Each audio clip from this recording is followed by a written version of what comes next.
Wiper berbunyi, ada kesan air dekat cermin. Wiper tersangkut-sangkut, bunyi macam cencorot. Kenapa jadi macam ini?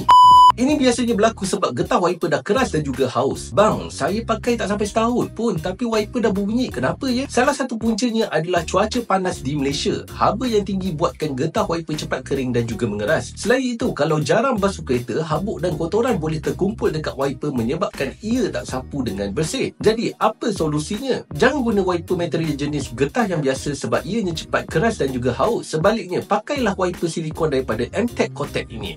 Kenapa silikon daripada MTech Kotek? Nombor 1, lebih tahan dalam cuaca panas, tak mudah keras macam getah biasa dan tahan 2 kali ganda berbanding biasa. Nombor 2, fleksibel dan senyap, tak adalah bunyi cencorot bila guna. Nombor 3, salutan Hydro Shield, kalis air dan tak tinggalkan kesan air dekat cermin. Korang tengok saya pakai ini, tak ada langsung kesan air dan buka laju-laju pun tak berbunyi. Dan yang terakhir, ada 99% jenis kereta yang boleh pakai wiper ini. Harga cuma RM80 saja. Kalau korang nak beli, klik link di bio Zik sekarang. Weh, ada tikus cencorot weh. Itu bunyi wiper akulah sebab dah lama tak tukar. Bukan weh, ini betul-betul cencorot tu melekat dekat wiper.